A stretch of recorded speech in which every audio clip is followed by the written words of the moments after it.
is going to be speaking to us. Unfortunately, she's in Cape Town because of work commitments, but she's going to speak to us online. If she is not online, I am going to ask that we move to the next item on the agenda, which is to introduce our panelists.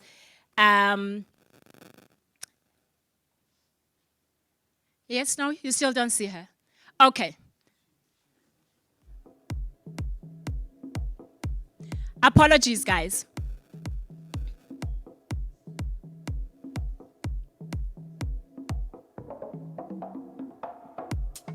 What do you think? Should we move on? And then come back to Sis Peli when she's back? Okay. All right. So then I am going to invite my panelists to please come forward. And we're going to throw a curveball at them just a little bit, but let me invite them to come forward first so that we can get on to the next bit. Dr. Kefiloe Masiteng, could you come down, please? We've got Mr. Thulani Mahlangu. I'm going to introduce them shortly. And then we've got Mr. Boishoko Dihlake. If you could come down, please. Can we encourage them with a round of applause?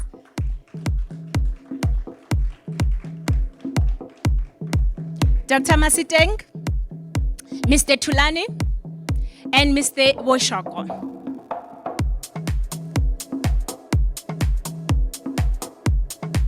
Where's my third panelist?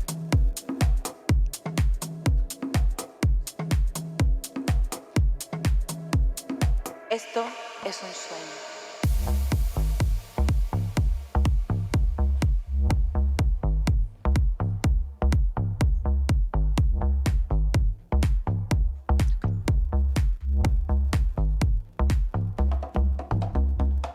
Well, this is not Mr. Boishoko, definitely.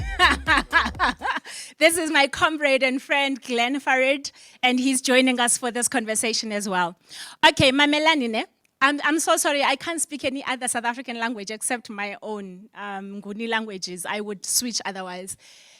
I wanted to throw a curveball at these panelists. You know how we come to conferences and they say the same things over and over again? And then we leave and we're completely bored and we're like, I heard this story before. So I thought the curveball that I would throw at them is to hear from you. What would you like to hear from them? Rather than them having a chance to speak first and then you only having 2 seconds to ask questions. Before they speak, I'm going to ask you, what is the critical thing that you want to hear? But before you know what you want to hear, I'm going to tell you where each of them come from so that you can ask them relevant questions, okay? So we've got Dr. Masiteng sitting in the middle here, who hails from a really important entity in South Africa that has been responsible for the National Development Plan. You know that South Africa's vision of its future is essentially embedded within the National Development Plan.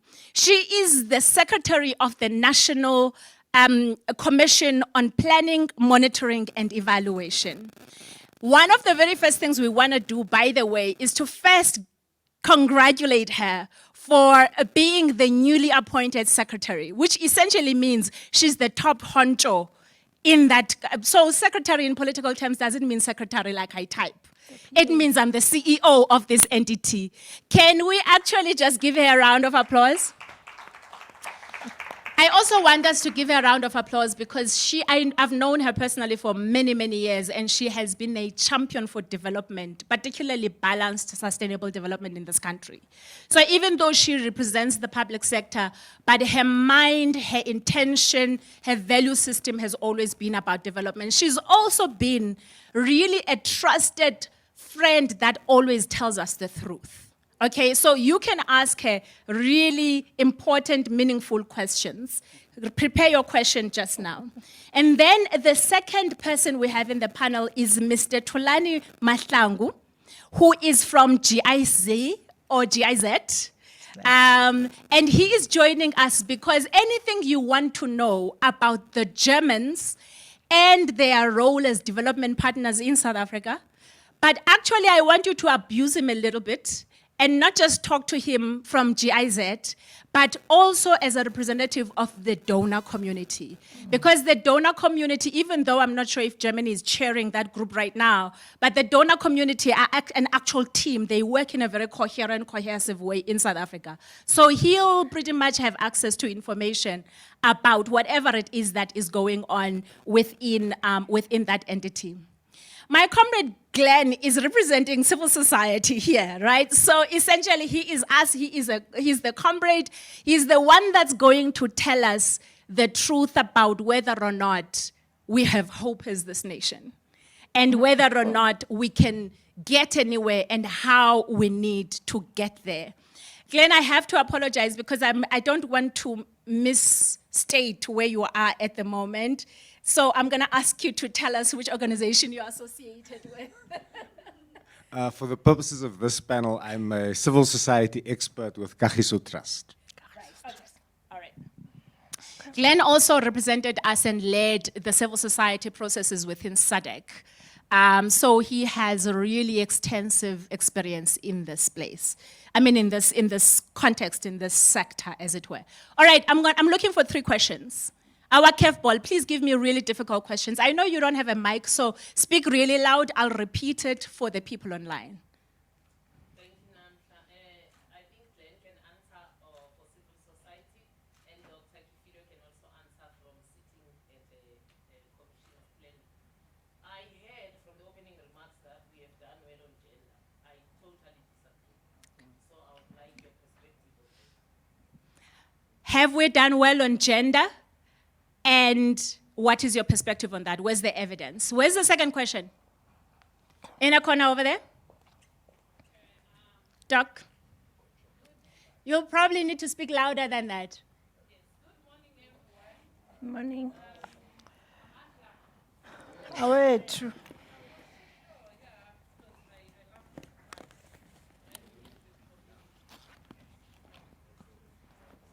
We can't hear you. Yeah. Having listened to you and also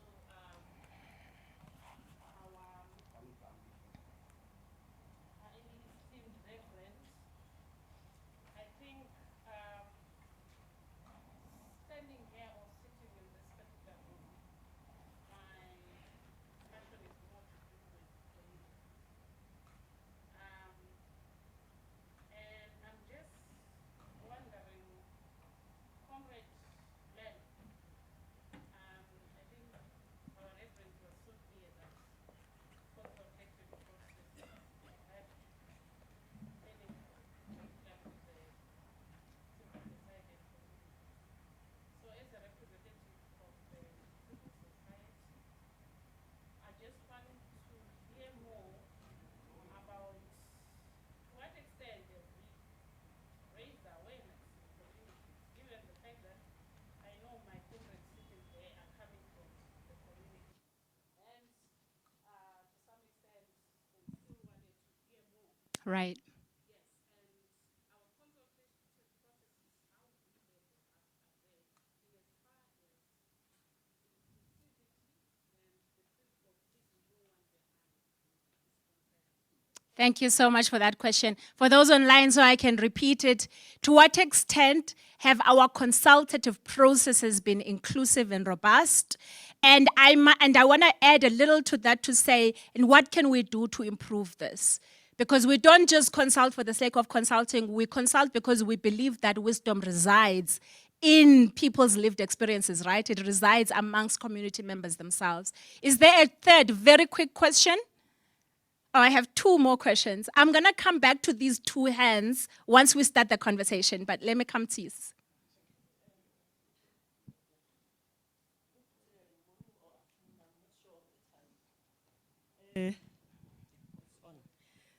Good morning or afternoon. I'm not sure about the time yet.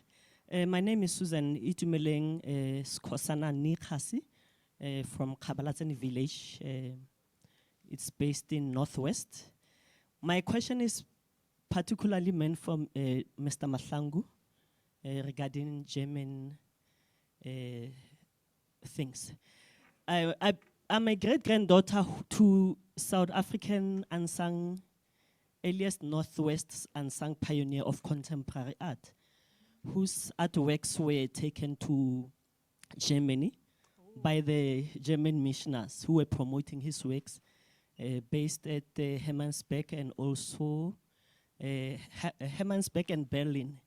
So I would like to know what measures can be followed for us as the village community of Kabalatsani village to repatriate back those artworks back to South Africa. Thank you. Sure. She completely went for the jugular right there. Repatriation. And maybe we're talking broadly about issues of justice, global justice broadly. So we're talking about artworks there, but also there are other issues related. Okay, guys, I will come back to you, the people that still have questions, but let's give our panelists a fair chance to talk to some of these issues. So, Dr. Kefiloe, thank you so much for making the time to come and talk to us. I mean, I know that you were going to give us your opening remarks, but essentially we're at the 7-year mark of the SDGs, and I know that you have kind of like the political ownership of the National Development Plan, which in many ways aligns to the SDGs because it does talk about the eradication of poverty by 2030.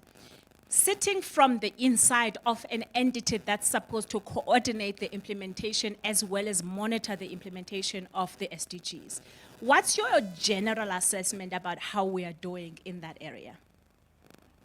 Okay. The implementation of the SDGs, which I always say to everyone that we achieve the implementation of the SDGs by implementing the National Development Plan. We achieve the Agenda 2063 by implementing the National Development Plan. 2022 marked 10 years since we started with these priorities. And of critical importance is that the first 3 challenges that we are about, which are poverty, inequality, and unemployment, we are not doing well at all. More people continue to be poor. As you said, we have just moved to the 2nd position, but we are one of the highly unequal countries in terms of income. I always want to explain it that inequality we are talking about is about money. And one of the challenges that the country wanted to achieve was to say, create jobs, grow the economy, so that the incomes in the households can grow. When the income in the households grow, we are then able to say we are dealing with inequality. We are not there. We continue to have the poorer getting poorer and the rich getting even more rich. The challenges that we also have of poverty. The issue of poverty that we deal with is the issue of those that live below that 419 rands that we were talking about in 2010 when we started. We even have more people living below whatever the poverty line is. I remember Glenn working out on me in Nedlake, and where we introduced the whole issue of the poverty line to South Africa. But we want to continue to say more people are poor. We have more than 50% of the people that are living below the poverty line, whichever you can use. We have 3, the upper, the lower, and whatever, but whatever the number we are talking about, 40% of the population, if you're talking 62 million people in this country, is too many people that we are saying living below that poverty line. Unemployment, I think we are not making the strides that we are hoping to make. And these are the small things that we miss. When the NDP was put into place, some of the things that we thought would make us move faster have just been ignored. And I'm hoping that this is a safe environment. This is our country we are talking about. We had thought that the 11 million, 90% of them would come from SMMEs. I can tell you today that 64% of the jobs in this country still come from the formal sector. Yeah. So we have not made any, 10 years down the line, I think we are now speaking and we are now realizing that the challenges of having dependent on the formal sector has put us where we are. And maybe, yes, as we move middle of the SDGs, 10 years into the NDP, waiting for another seven years to get to 2030, I want to still say, I think some of the goals can be reached if we are agile or honest and deliberate.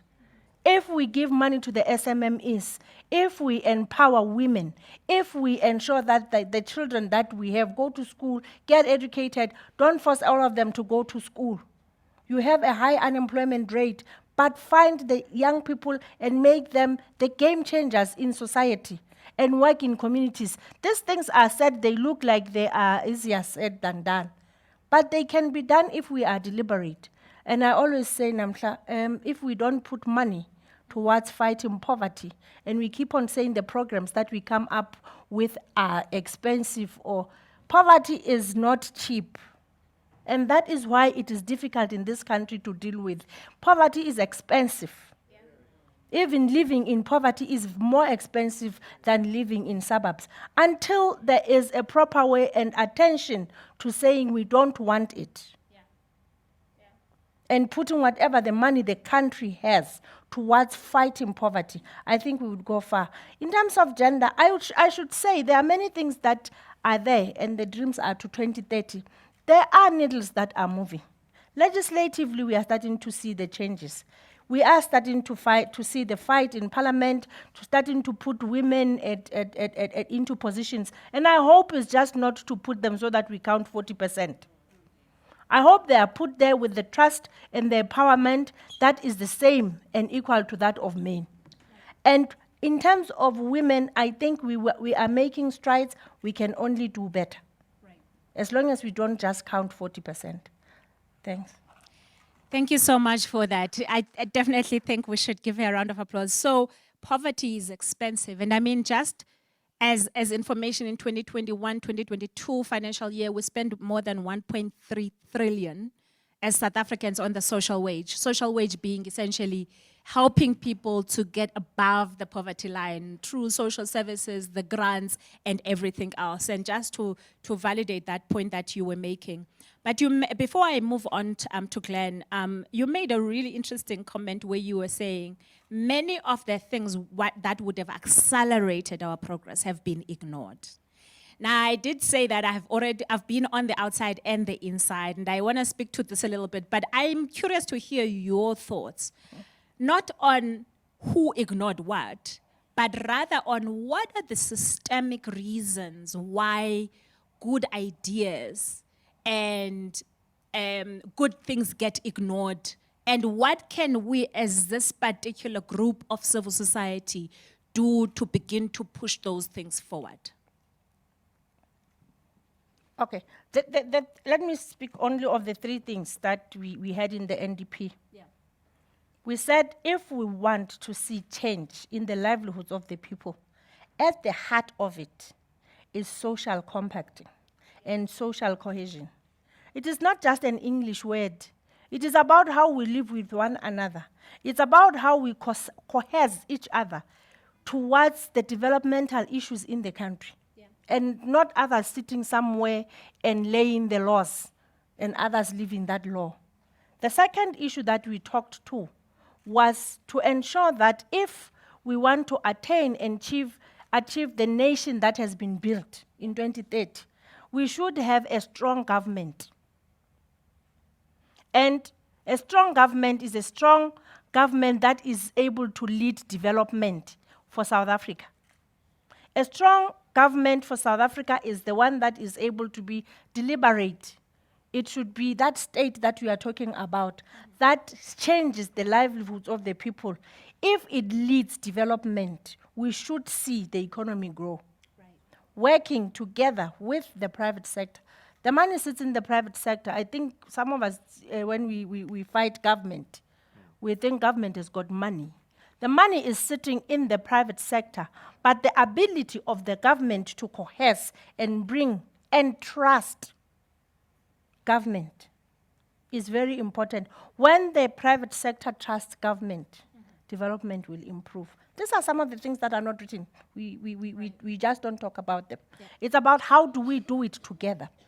The third issue that we were talking about is the effectiveness of leadership. And the challenge that we have had in the implementation of the National Development Plan or any development in South Africa has been that we think development should be done or is the responsibility of government. For everything to change in this country is the responsibility of civil society, it's the responsibility of the private sector, it's the responsibility of government.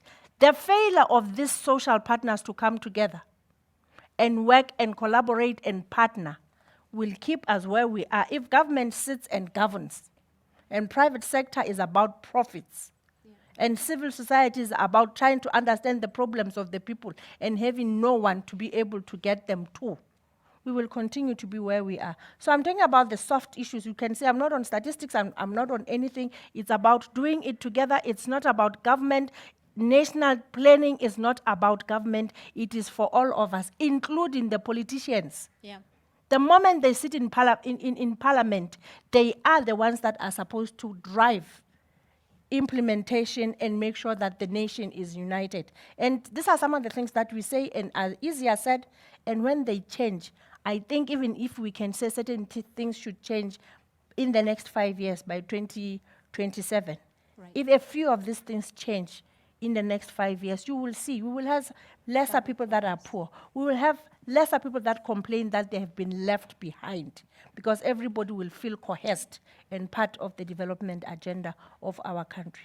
Thanks. Thank you so much. So you highlight social compacting, need for strong government, as well as effective leadership. But the way you are explaining it, it's whole of society leadership, leadership in Yes. parliament, leadership in civil society, in business, and so on. Glenn, these are very interesting points. And I mean, I ended up with that question that I was asking Dr. Kefiloe around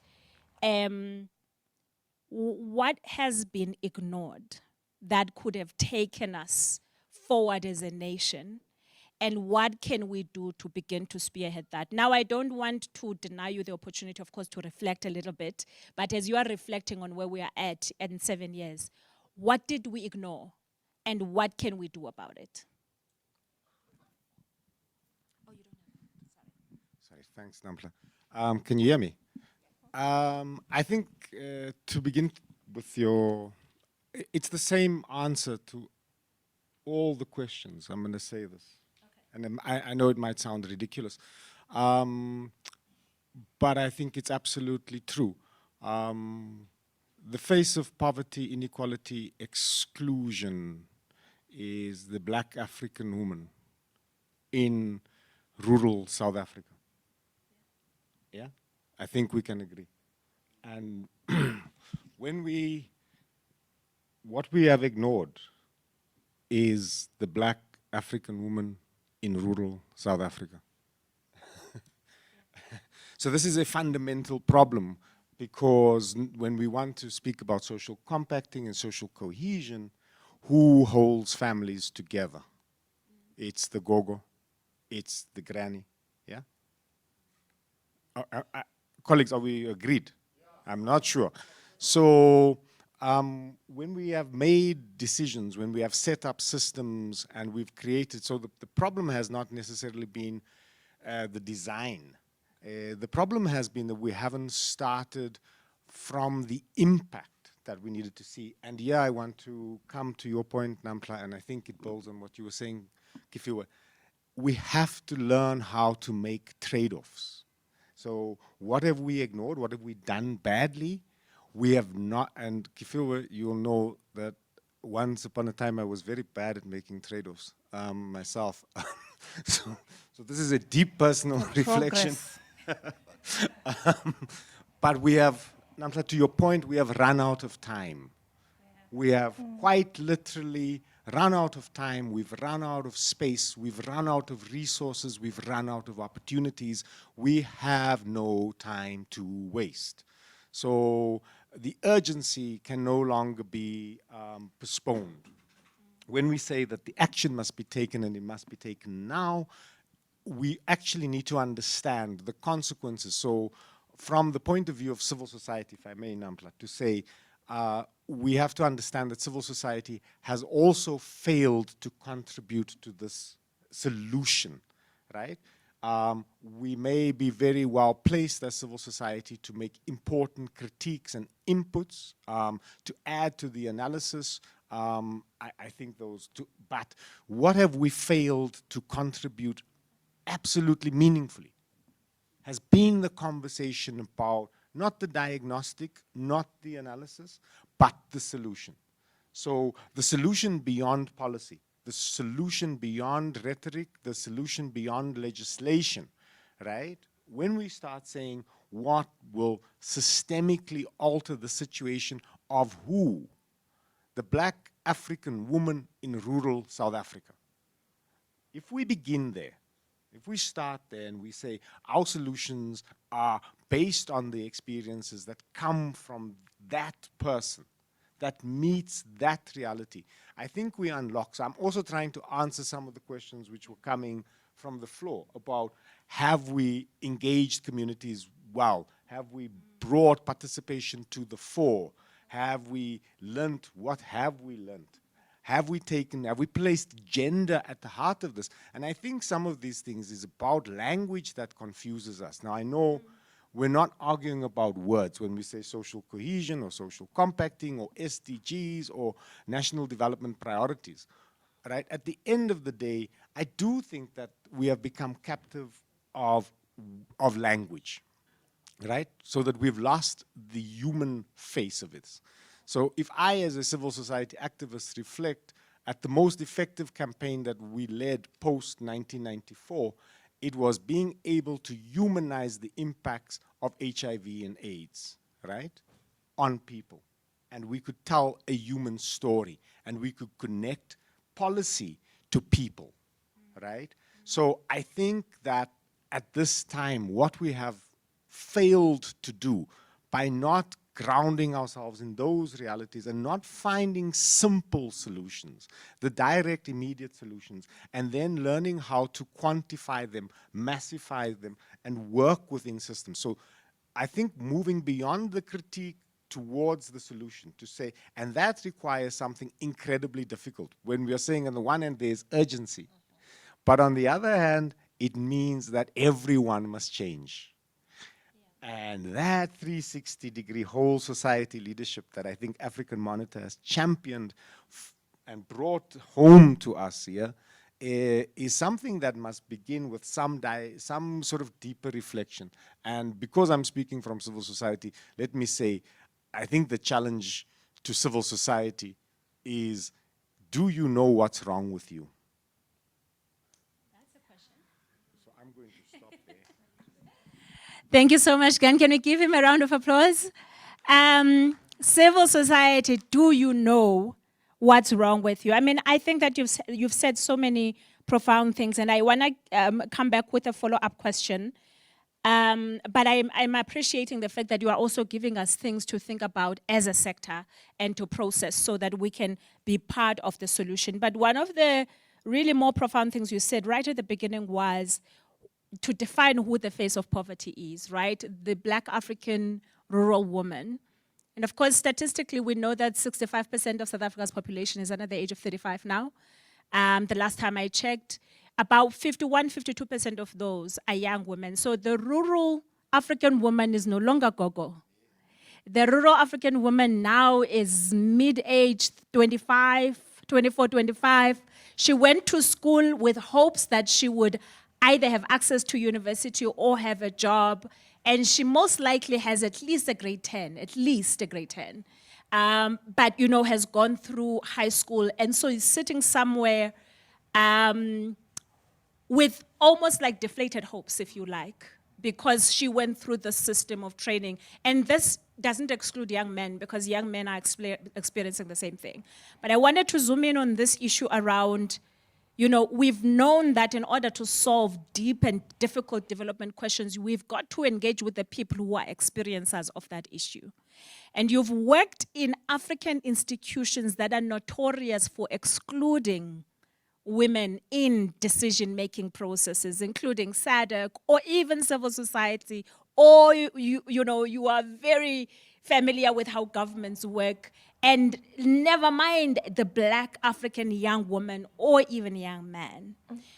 In your reflection, what is it in our governance system that makes it impossible for this voice of wisdom and knowledge and innovation to be heard within those spaces? And this links to Doc's question over there around how can we better reconfigure ourselves so that we've got the space to actually not only hear this voice, but to engage with the agency of South Africa's population, particularly young population, female population, in order for them to participate. Not participate, inform, influence, and act. The cost, I mean, Namhla, you'll know, the cost of participation is high. It's incredibly high, not only in time, but in the technical resources that are required to make that meaningful, in the financial resources to enable those processes to aggregate, right, to start from local and build up. It's expensive to go to Tala in the Eastern Cape, I think, last time I checked. It is, right? And it's very expensive to bring Kefiloe to Tala and to make her connect, right? So I think what we have is a bigger structural problem which we need to think about in our governance systems, which how much of this layering do we need to achieve these objectives, okay? Because I think that there are people of goodwill on either side of that pipeline. At the grassroots level, at the union buildings, in between, throughout. Right? So we have pockets not only of excellence, but of goodwill and the necessary expertise, by the way. What we, however, have is maybe the delivery mechanism is antiquated for the national development priorities. And this is what I want to come to sort of how do we connect and make the synergy work and make the energy happen for the change to unfold. And I think when on reflection, it's not simply, so there's a lot of academic debate and a lot of clever people, much more clever than me, who talk about why participation fails and what is consultation. And some of us go to court and we threaten government all the time and we feel very happy that we've done A, B, C, D, and maybe we can tell our donors, the nice people from Germany, that we stopped this, and they'll give us some more money, and then we will just go and take government to court again. So that cycle of stupidity now must stop. And I'm going to say, I'm going to call it out. It's a law of diminishing returns. It's a cycle of stupidity. It must stop. And we must ask our donor colleagues also to come into this conversation critically, right? What is the point of continuously taking government to court when we can't solve the problem, right? When government is acting in all its available resources. What do you hope to achieve other than more money from our friends elsewhere so that you can sit in your air-conditioned office and find the next tripwire to blow development up on? Yes. That's harsh.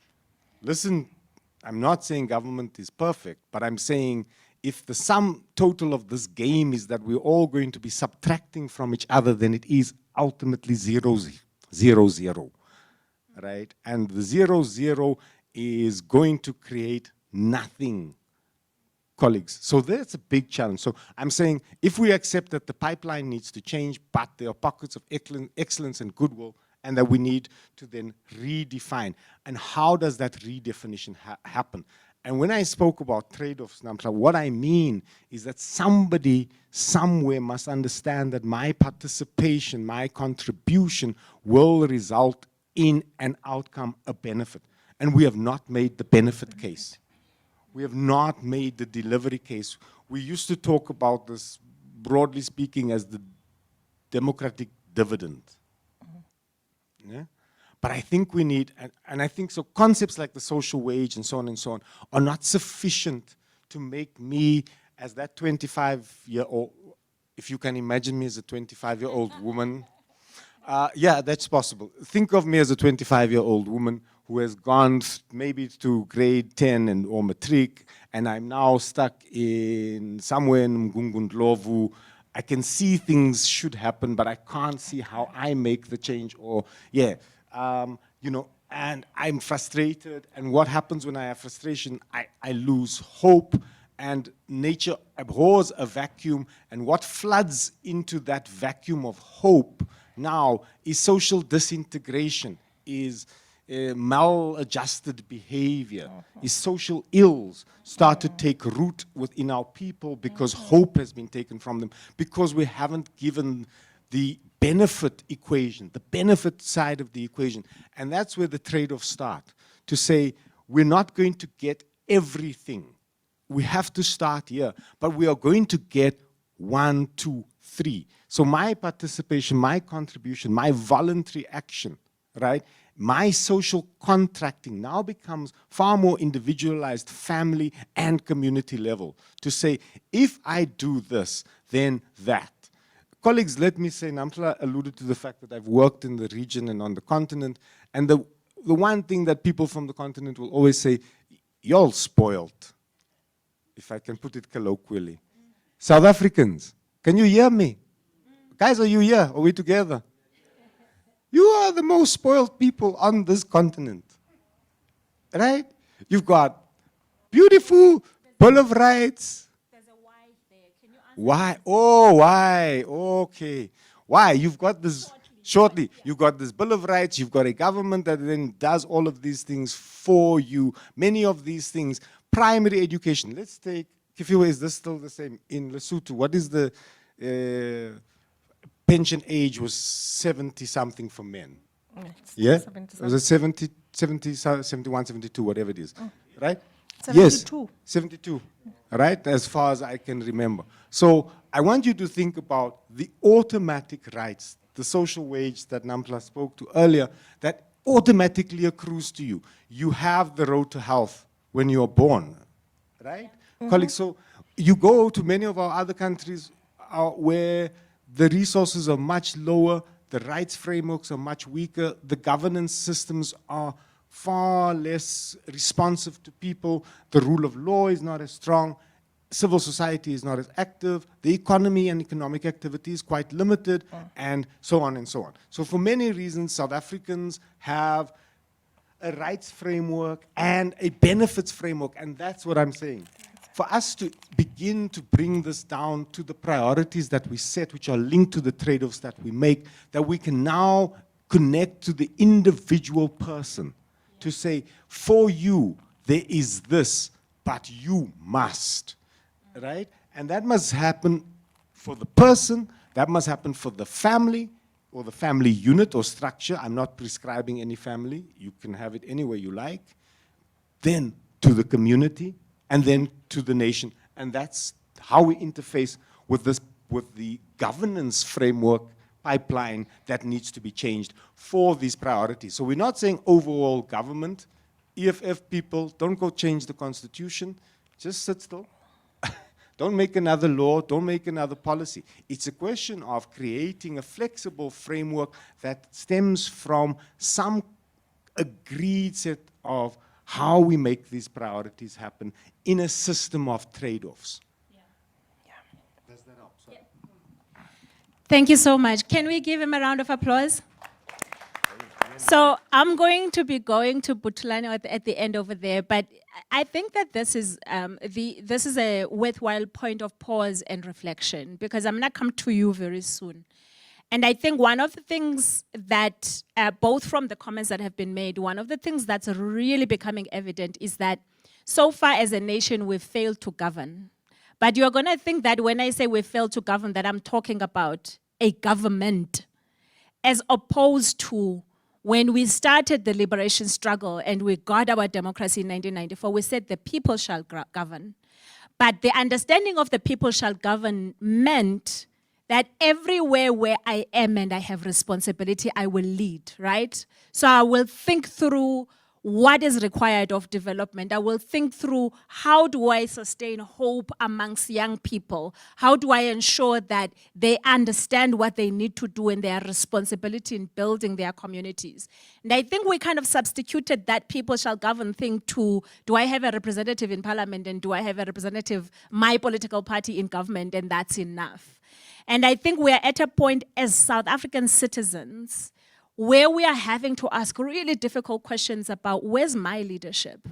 And what's my role as a creator and innovator and a potential catalyst for a positive future for South Africa, so that we are not dealing with some of the challenges that we are hearing our panelists talk about.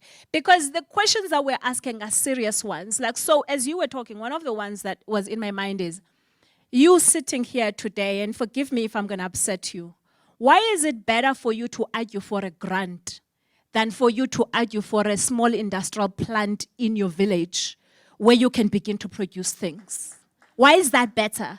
Why would you rather go toy for free money rather than train the young men in your village how to produce something, how to sell it, how to create value in their community? And I say this as a civil society activist that's been in the space for over 20 years. Because now we are having to ask tough questions about, what have we done? What are we training ourselves to become? Glenn talks about South Africa being spoiled. And I've worked massively across the continent where not a single other country I know of actually has a social security system. By that I mean a grant given to people, except by a donor. So in Kenya, there are donors that come and they say, we're gonna give young women who are pregnant the following assistance for the next 2 years so that we can help them. But in terms of established social security systems where there's like, you know, this and that, that doesn't exist anywhere except in this country. Unless I'm wrong, in the last maybe year or so since COVID, if that has changed.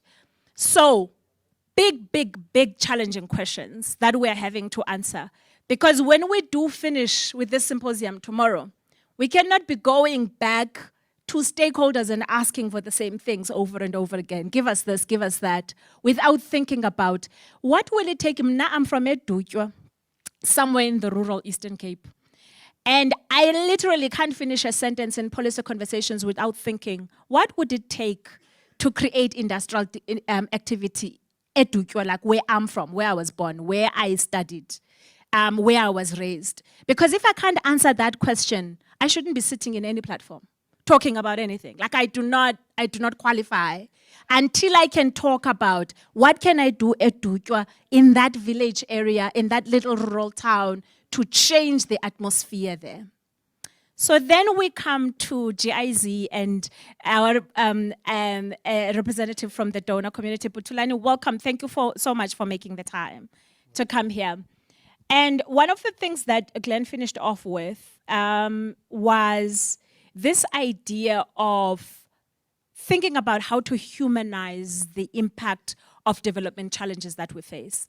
And it made me remember a discourse that started about 5-7 years ago, maybe, around the donor community, around how do we make development meaningful? And I think what I would be curious about is, yes, you will reflect on how far we are doing as the nation towards the implementation of the SDGs. But is development understanding and discourse changing within GIZ and within, sorry, I keep saying Z because my Zs are Zs, within GIZ and within the donor community about how to be meaningful, impactful partners to development in this country? Thanks. Don't forget the repatriation question as well. Of course. Is my mic on? Yes. Sure, thanks. Just to give context of where I come from, I'm as German as you can see me. I'm joking, you can tell from my accent. It's so rural and South African. Thanks, Namhla.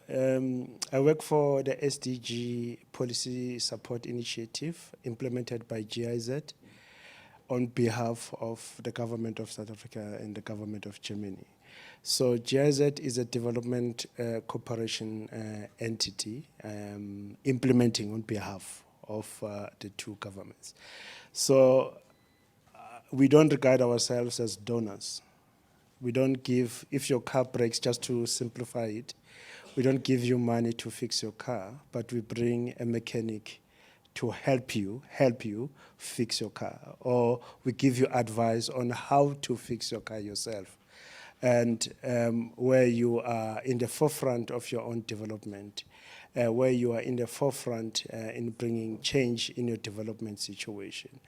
And that's what we do as GIZ. And we are responding to government demands. We don't define our own programs, so to say. So coming back to the question and what has been raised here, and on how do you make development meaningful. Just to talk specifically on our program, on what we do as the SDGI Policy Support Initiative. We spoke about strong, effective leadership within government.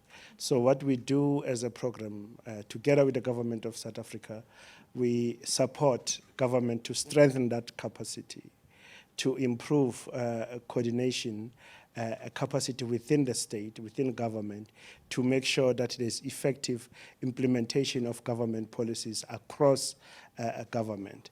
But more importantly, make sure that the implementation is consultative, it's inclusive, and it's focused on the development agenda. So our focus, as we know in South Africa, is on NDP as our main core development framework. And then within that, then you do have specific outcomes and results-based government focus programs through the MTSF processes. So we also come in that to support the government. But it's also important to make sure that you don't leave anyone behind. So in the context of VNR processes, for example, how do you make sure that there is a credible consultative process that leads to the report, just to make an example. And then by doing that, you have to make sure that you don't leave anyone behind. There is involvement and participation of the civil society, of business and other social partners. But also looking at government or public entities that are tasked or mandated to coordinate the work or the implementation of our development frameworks and therefore of SDGs. How do you make sure that there is improved capacity within those institutions, the architecture and the system? So we are coming in to propel the work that government is doing. We are pushing them, but in this context, making sure also that there is the issue that we're talking about, that social cohesion is not just a big word. How do you make sure that there is this social compact? How do you make sure that there is a consultation and participatory process that does not leave the vulnerable and the marginalized people from maybe Mkongondlo, Vicala, Ituja or Mahlabatini, where I come from. So this is what we do.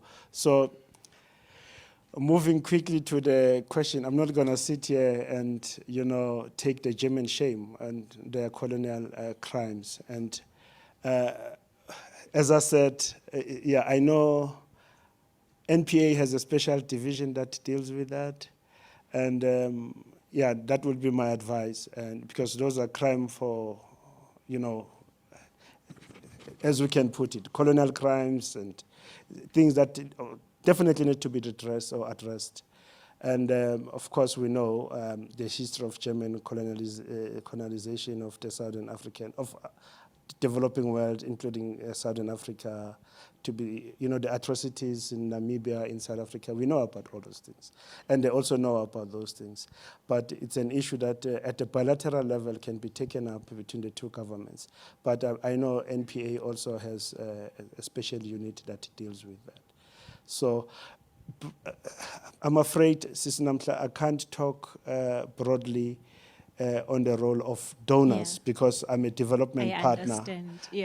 Than a donor. So thanks. I mean, it's helpful that you explained exactly where you come in with the SDG unit, right, and the partnership between the South African government and the German government, because I think that gives us a bit of a perspective on kind of like your specific role. However, as you were as you were talking, I started wondering, we're hearing what the entity aims to do, but what does that mean in real terms? And I ask that to mean, if we're talking about, as an example, one of the things that we need to be able to do is to promote citizen agency and the ability of South Africans to compact around the SDGs. Are there practical, programmable things that the unit or the partnership is doing in terms of promoting that kind of mandate? Just so that we have a better a sense also around what has worked so far in that partnership and what could be done better. Yeah, for sure. Taking from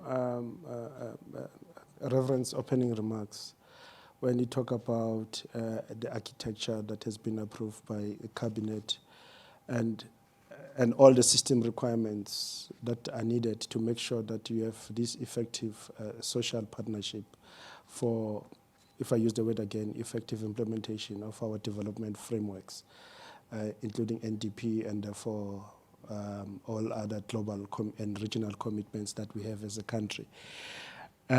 So talking specifically to our program, we work directly with the presidency. Why the presidency? Because it's a center of government. So our cooperation or collaboration with the president is to help them to bring evidence into a policy space, which is scientific, which is consultative, to make sure that as we develop policies as a country, it's based on evidence, it's participatory, and as we review policies, as we monitor the implementation of those policies, it's based on evidence. So therefore, bringing the academia into the space, into the policy space. So that's what we are doing. And so where you then provide research to policymakers to say this is what research is saying, this is what evidence is saying, you can also support them to benchmark. And also you support the president to make sure that there is improved coordination and cohesion within the government system. Right. By doing that, also you make sure that you involved the civil society in the policy space to make sure that there's no development without us. So how do you make sure that the processes of developing policies, implementing, and more importantly, oversight, there's a strong representation and a voice of the civil society and other social partners. So that's what we do. And then as a relatively new program as well, we've got an interest on the VNR processes. And then how do you work with mandated government or state institutions like NPC, for example, supporting their mandate. I will stress that, supporting their mandate. We don't define what support areas should or will be. It's for NPC to say to us, this is what we are mandated to do, and then here are gaps within the institution, and then this is where you can come in, providing technical support, which is defined by the partner, not rather than imposed by the program or GIZ. And then also in that process, making sure as we deal with this architecture for SDGs, how do you make sure that it's participatory and inclusive?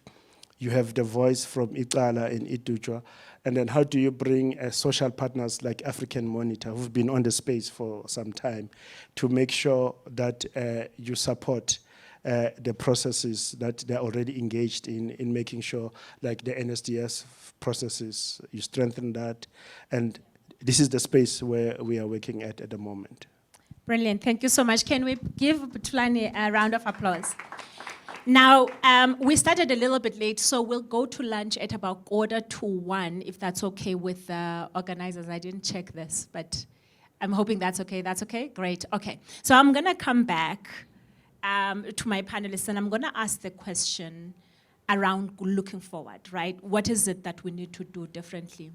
But I don't want the list I want, knowing the context of South Africa, the reality of South Africa, really what's gonna work. Despite the politics, despite the challenges with the economy, despite the lack of social cohesion and all of that, in the context of that, what would work. But before I do that, I wanna go back to the people I promised in the room.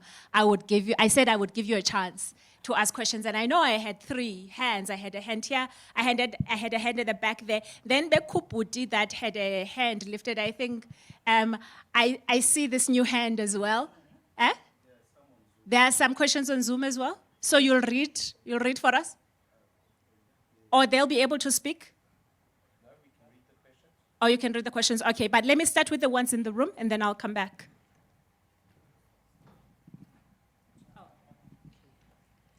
Thank you very much for the opportunity. My name is Kagiso, my surname is Siku. I am from the Commission for Gender Equality. So maybe just a bit of a background. So the CG is established in terms of Section 187 of the Constitution of South Africa. So in order to promote respect for gender equality, the CG shall advance,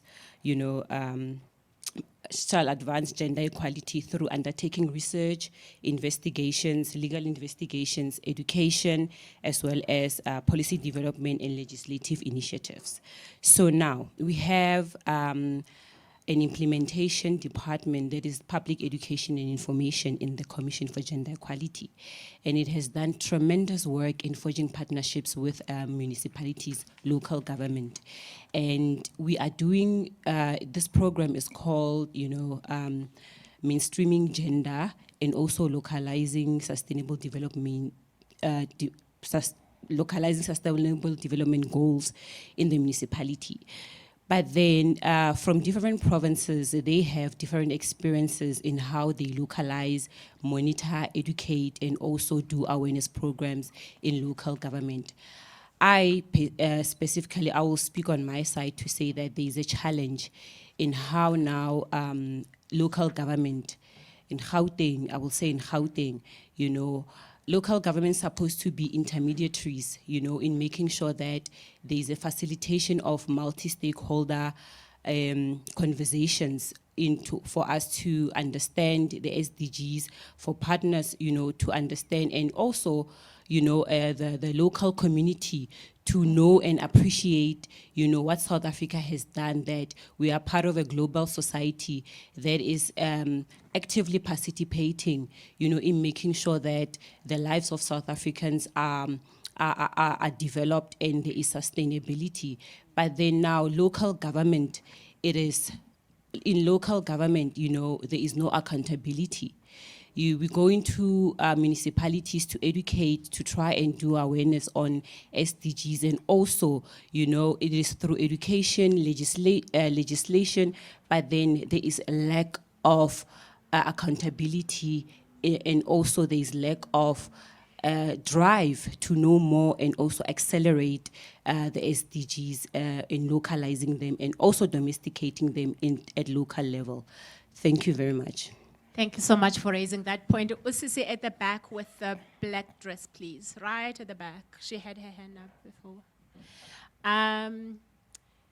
Dr. Masiteng, if you could just think through that question. I think the question around local government and their role in the implementation of the SDGs and in basically the NDP, right, is critical. And I think CGE is making the point that actually there isn't understanding, no accountability at that level. Is that your sense, and what do we need to do differently at the local government level? Okay. But we'll come back to that. Siswam, please go on. Thank you very much. My name is Debu from Malefofani. I just like to thank you, one of our panel there.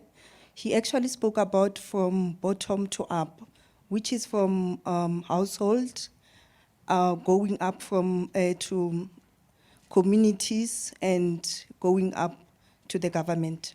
What I like to know is that when it comes to communities knowing most of information, there are lack of most of information.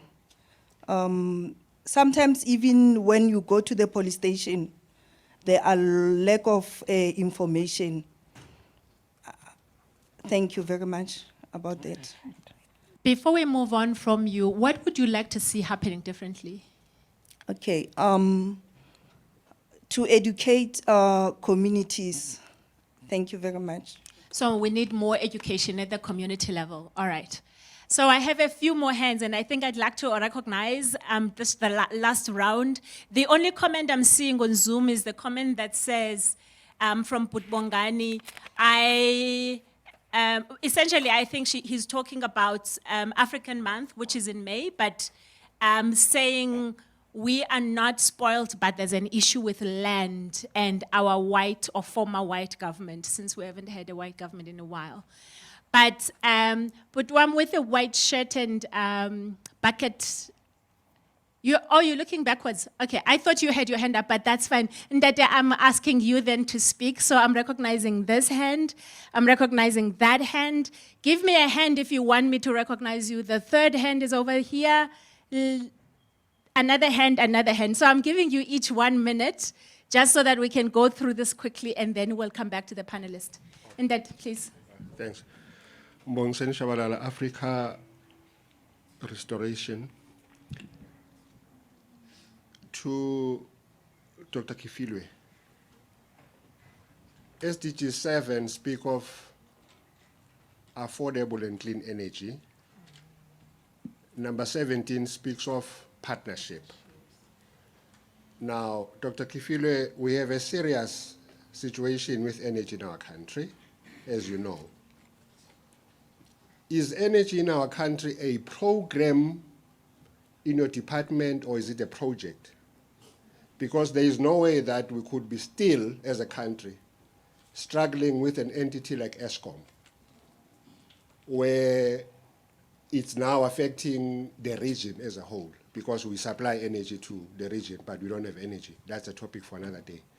The question is more on, is energy in the NDP a program or a project? Because if it's a project, it has a start and a finish. We need to know as a country, when is that going to be resolved? Thank you very much. Thank you so much for that. Yes, we're coming to you, Sis. Yeah. Good afternoon, everyone. My name is Lele Tunokwavu. I work for an NGO called Africa Unite. And I think my question is directed to Glenn on the point that you made about what we are doing wrong as civil society and how we keep on going back to courts. And you mentioned that we continuously taking government to court and, you know, we're not seeing any results from that. And you said that we need a redefinition. I'd just like to know what that redefinition would look like. On a more practical level, like you said, and especially with us working in civil society, I work with young people from different backgrounds, but would really like to understand what exactly we need to do and, you know, to understand exactly what we need to do right in order to correct our wrongs. But on the second question that I'd really like to ask, and I'm asking this because, you know, I have a background in public law, and as soon as you mentioned the courts, my excitement is already there. But you mentioned that we shouldn't, as civil society, keep on going back to courts. And I think the judiciary is a very important way of assisting us as civil society to hold government accountable, especially. So I really want you to please dwell on that again, because I find it very interesting, but I also, in my view, I think the courts are very important in making sure that we implement SDGs, but also we develop our systems, our policies, our laws in order to, you know, have a better implementation of the SDGs. So could you please maybe go back to that point and maybe explain what exactly you were meaning by that? Yeah, thank you. Thank you so much. I think our next, yeah. Go ahead, since you are there. Okay, my name is Mahadi Ramuzamai. I'm a social cohesion advocate, also in Africa Unite as well. I'm gonna take it back to the three panelists. I'm hearing that we speak of these terms the way as if when you go to communities would understand. And again, we also say we social cohesions. Do we really know that? Because what I'm seeing and what I'm hearing and what is on the ground, it's totally working in silos. We need to fix that. And also going back to respect of human dignity and equality, what happened with that? And yet we always put these policies that as if youth understand, and again, it goes back to requesting, even though most of youth wants to lead, but yet how can you lead when you don't have a platform to be given? And also the visibility of these organizations, then there by the communities, it's not there. Yes, when I Google, I can find there's Africa Monitor, there's DSG, but then yet a student that wants and also interested in joining or hearing about this, because I've posted in my social and I received few students who were, what is this? Where is it? And how do I join in? And what does it do? Because when I was reading the DSG, how the program, the objectives are clear, but when it comes to implementation are totally different. They're very totally different. And what I've realized from the objective is they're not even accommodative. They don't accommodate everyone. Hence, I said, let's go back to human respect and dignity. And also, it comes to inequality. I was with this other community, which is the LGBTQ+. They said these organizations are not supporting them. And yet they're not even recognizing them. So how can we fix something that when we translate it to communities, which is at different communities, and 9 provinces where you said they have their own legislation, and we go back again to our constitution that we have, that says, yes, we have, you have human rights, but yet you're not even accessible to them, even inside this constitution, even inside this organization. And going back to also edit from the lady from gender equality, locals, there's this system they use, local government, that in the entry point, because if you don't understand the entry point of local government, that's where the problem lies, or you'll feel like you're working in silos. There's an office that called the Speaker's Office. The Speaker's Office is the one that receives these organizations and stakeholders to form a chamber in it. So then when you go to Mayor's Office has special projects. So when you come in terms of partners, when you partner with such institutions, you need to know there are protocols. That's how they would welcome you and understand. Thank you. Thank you so much. So it's coming down here, and then here, and then lastly here.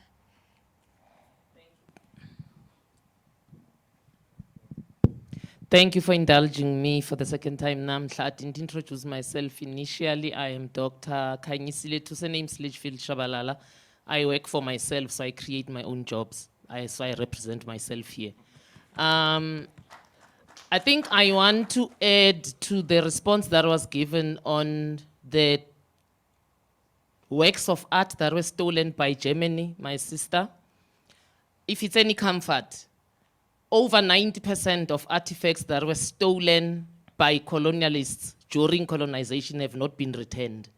And some of those artifacts are actually very important because they are what are called sacred objects, or objects as hlala emsamo of the nation. So they're actually using those things against us today to control us. So it's a very serious issue, but I like to be practical, Namhla. So we have 2 new organizations here, one called Untold African Stories, if maybe they can raise their hand so you look back and see who they are. And one is Africa Restoration. Those 2 organizations should help you, because I don't know of any NGO that's fighting for these artifacts continentally. And it's high time we demand them back, because some of them they keep in their museums and daily they make money out of them, arrogantly. When Nigeria said return the Benin plaques for a conference, they said, London said, rent them from us by millions of pounds. So it is serious, arrogant, and racism. It's high time we unite as a continent and fight for it. And for the 2 new organizations, you have a project there already. It's part of the SDGs. That's development. And that's part of our action plan. We're coming down here, Kumalo, and then Siza put the word on.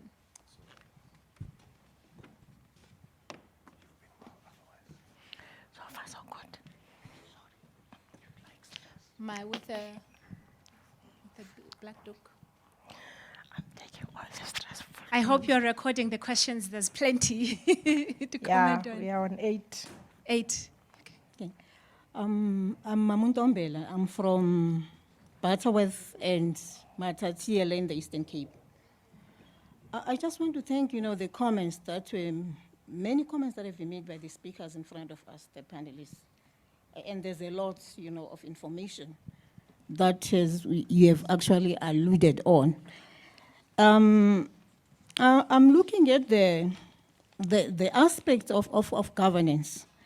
There's a bit of information that we have actually raised, but it's not enough.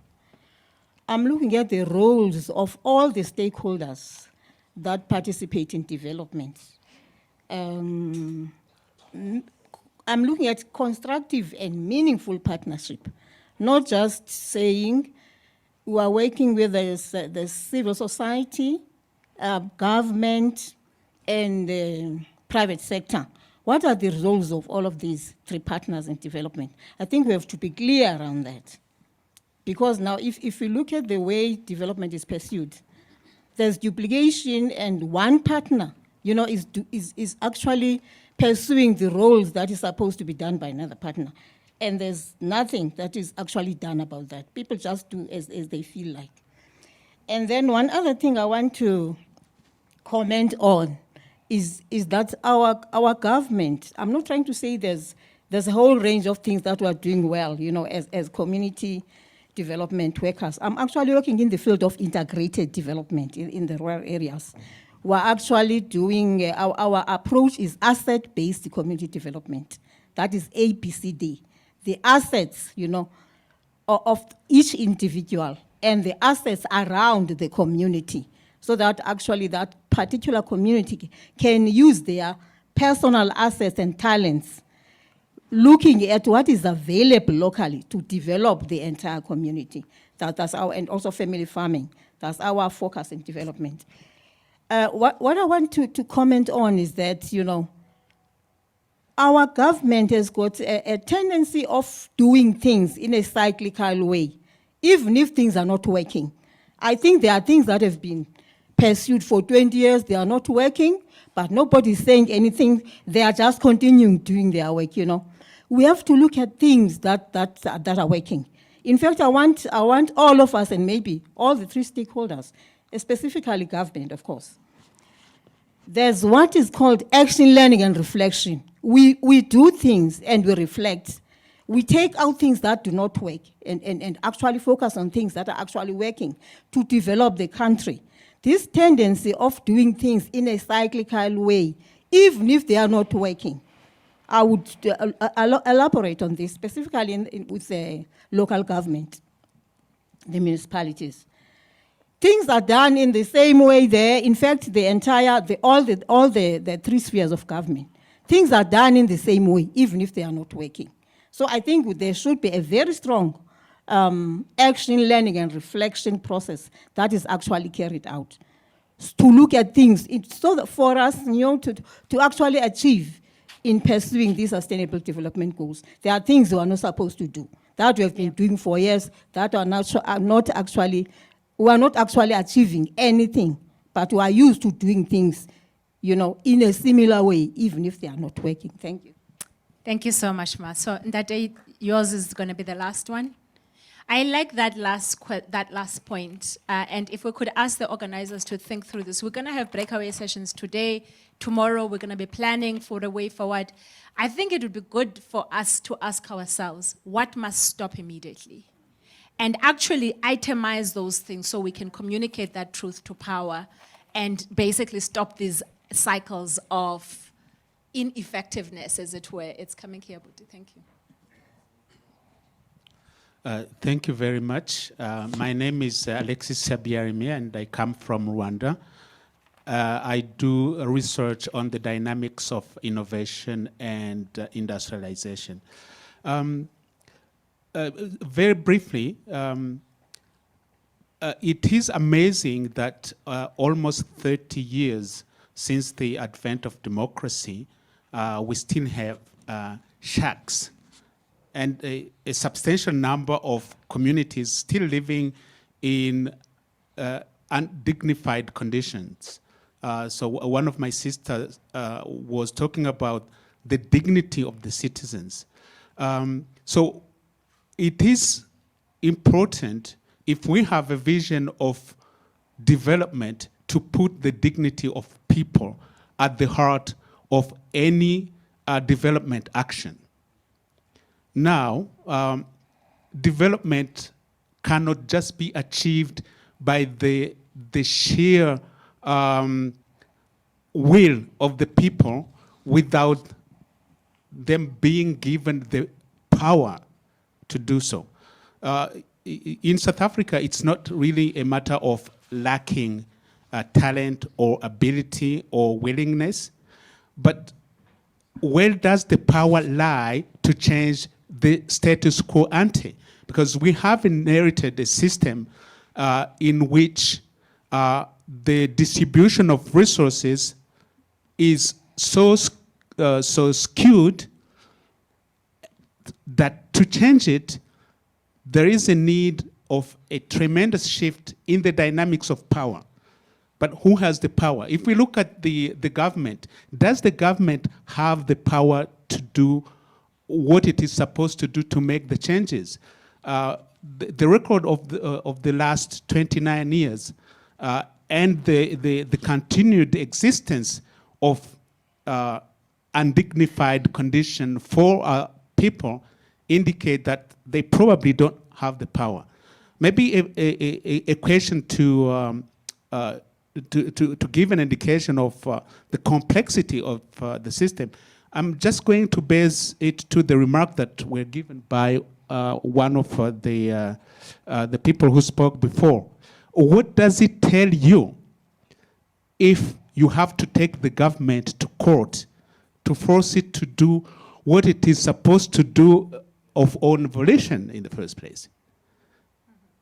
These are the type of questions that we have to ask ourselves. What is the power of the government? What is the role of the government? What is the vision of the government in shaping a society in which the rural black woman has a dignified life? Right. Thank you so much for that. Really important question around the distribution of power, the capacity, both capacity and capability of government and citizens to actually deliver on what they are supposed to deliver. So I'm gonna just let you answer as you would wish, whatever question you would prefer to answer first. I'm not gonna guide it, but if there's a question that's left unanswered, then I'll come back and I'll ask a specific question a specific person to address that question. I'm gonna ask you to kind of limit your initial input. We might be able to come back to 3 minutes, just so that we can get to lunch at some point. I know that's gonna be tough. Kefiloe, I'd like to start with you. And in answering and addressing all these things, in the end, I do wanna hear your thoughts around what's the one game changer that we can do differently going forward? Okay.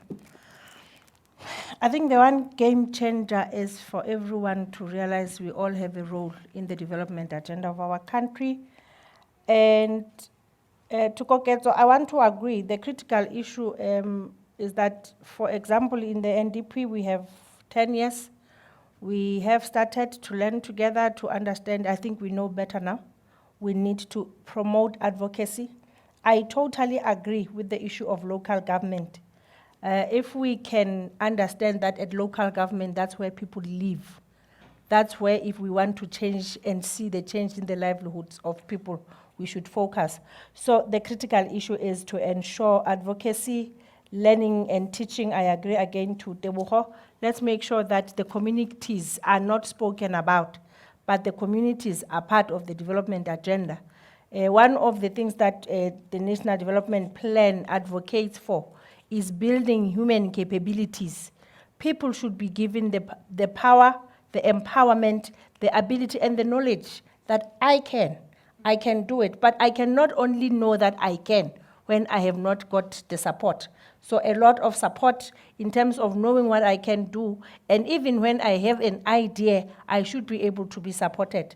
And that role, I think, should be played by different social partners, including government and the private sector.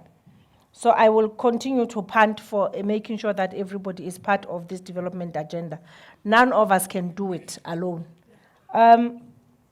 The issue of SDG 7 and the whole issue of ODA, the critical issue is that energy is not a project. Energy is a program. Many of the issues in energy are long-term. Many of the things that are even in the National Development Plan are known to be attained and will be attained in the long term.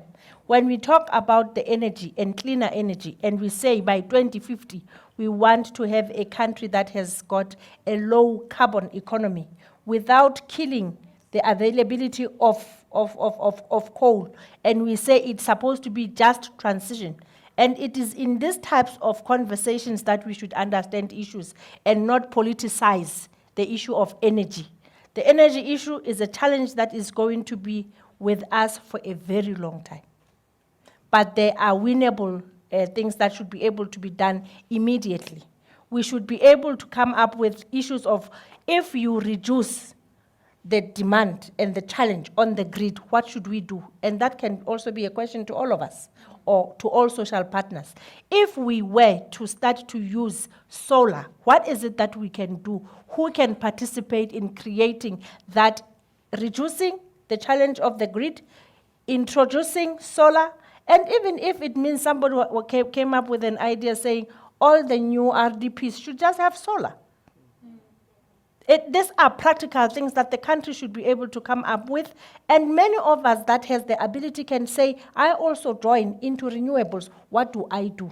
And all of us can find ways in which we participate. And I have seen the energy challenge in our country as one of the opportunities for our SMMEs. Let's empower them. Let them be allowed also to be able to create an environment where they become players in the renewables and they become supported. And I'll continuously speak to the support of those that have the ability. And Mahadi is talking about the whole issue of the human dignity. We should be able to allow building what we call human capital. And I know we're talking about these words, and human capital is making sure that South Africa has got the ability to do for itself. And it sits more in the hands and the brains of the young people. Some of us are going to think about these things today until they are inculcated and are being used and they are being agreed to by the young people, so that there's a take-up by the young people to be the game changers. I call the young people game changers for our country. Whether they are unemployed, they are sitting there with a lot of potential. It's about how we are able as the country to go and unblock that potential of the young people in our country. And I do agree a lot that I think by now we all agree we are working in silos. And I think the difficulty of our country is everybody trying to solve the problem on their own. I don't think everybody is trying to say others don't know, but everybody is working very hard to solve this and that problem, particularly on youth. Others are going overseas, finding money to come and help the youth. Others are going to government, asking for money from NYDA. Others are just even using their pension money to start programs for the young people. There's a lot going on. I wish somebody could sit somewhere and start to think. There's a lot going on. But because everybody is doing things on their own, we are struggling. And that is the challenge that we have. Thank you.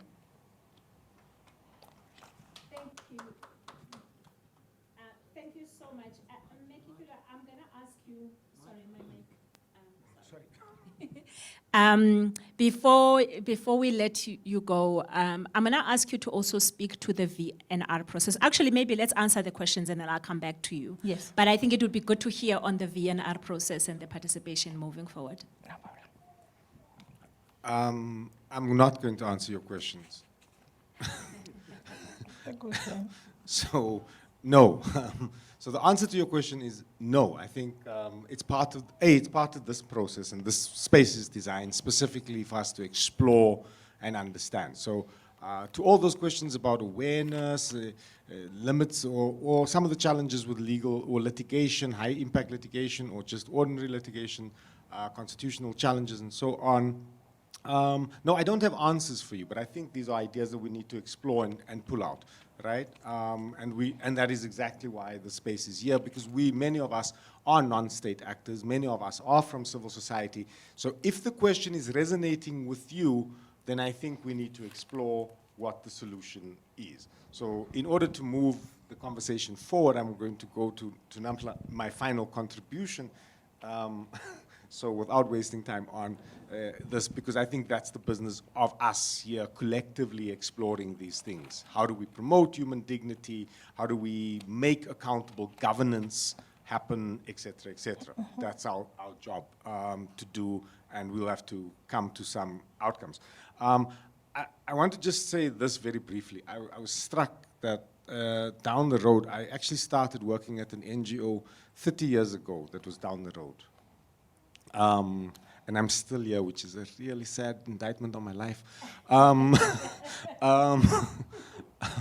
And the imagery of the black African woman in a rural area, it came from my experience of coming straight from university to an NGO that worked in rural areas, but I really enjoyed my time in the office. And I really didn't like being condemned to go to the village and go and help and dig and plant and carry and sow. Yeah? And what I encountered, the profound effects, so when we talk about humanizing this picture, the story, when there, Jane First Beyond, it was like nothing I'd ever seen before. And our commitment, our individual and collective commitment, must come from a genuine connection to our people. So my challenge to us, and not to you or to Kefiloe or to Nampla, our challenge collectively is this then. When we designed the RDP, so I'm sorry, this is like old stories, right? We had this framework that is now in the SDGs, colleagues, I'm sorry to say this, of integrated development. Yes. It's not new to us as South Africans. Please don't think this thing came from New York or where. We have understood the integration, the systemic problems, right? The power challenges. We've understood them, and but now we have to make choices for 2023. So if we take, so I'm gonna just throw this out. If we take food hunger, right? Can I call it food hunger? Food poverty and hunger. Yeah, you understand, right? And we say, all of us collectively agree that within the space of 18 months or whatever, we are going to move X number of, so a collective agreement, that we are moving real people out of real hunger within a set time. So I understand that there are many issues and many challenges, but can we make a commitment to say, within 1 year, 1.5 years, we are going to do this. And everybody puts their foot forward, their best idea, right? And the state acts as our coordinator, right? Not as our deliverer, not as our savior. If we can begin to understand that there are turnkey interventions, hunger is an indicator of poor nutrition, which is an indicator for poor learning later in life, which is an indicator of poverty, et cetera, et cetera. So if so many things can be understood in this one indicator, this one goal, and we are willing to make a collective 360 intervention in moving our people out of hunger, which means the innovation, which means the plowing, which means the food gardens, which means the school nutrition schemes, can we declare that the national? We're not going to solve ESCOM. I'm sorry. Colleagues, if I can call you comrades from civil society, you have no clue how to solve ESCOM. Neither do I, and neither do many other people. You can go and you can toy and what. I'm really with you, I'm frustrated with you, but we can solve the child going to bed hungry. Now, can we do that? Can we do that? This is a generational commitment. For the next 30 years, we are going to save our children from going to bed hungry. We make that commitment, we make that change. Namhla, you asked for the turnkey action, the thing that we must commit to, that we go to Kefiloe and our colleagues in government and say, here are we, and this is my point to you, civil society, you need to aggregate, you need to get together. Individually, you are voiceless for all the good you do. Until you can aggregate, coalesce, and anchor yourself in a practical, meaningful action of social change. Don't ask for money. Don't ever ask for money for something that you wouldn't do anyway. If you're not willing to get up and do it, whether the nice friends from GIZ give you money or not, then it's not going to be done. So it's just a paper proposal. Let's move, let's take one action. Let's agree. Okay, let this be the RDP of our souls. The RDP of our souls. No child goes to bed hungry. Love that. Yeah, just a last point, Sis Namhla. It's on the issue of localizing the implementation of SDGs, because we all know that implementation and development happens at the local level. And therefore, what's the critical role of a locally based civil society organization to make sure that the development plans at local level responds to the direct needs of people. Fortunately, as we say,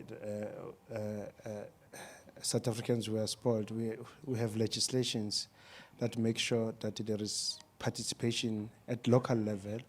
Systems Act makes it compulsory for municipalities to consult communities in the development of IDPs. So, but how do we make sure that as communities we are part of that process? We determine our own development agenda at local level. We hold our municipalities accountable in implementing the IDPs. And at the national level, we have a clear development frame as government. You have the NDP, you have the MTSF with clear priorities. How do we make sure that those priorities as defined at national level are reflected at provincial and at a local government level? So that calls for a strong intergovernmental collaboration and coordination. And that calls for a very effective government system that is able to make sure that there is a cohesion across government programs in implementing government development agenda. And then you talk about the issue, no one wants to talk about energy, but if we talk about SDGs, if we use energy as a propeller, you address all other SDGs. Right. You address inequality, you address poverty, you address hunger. So it's an opportunity for us as a country as well, which now energy is a priority for government, it's a priority for this administration, to make sure that it's accessible, it's sustainable, it's secured, and it propels other development goals.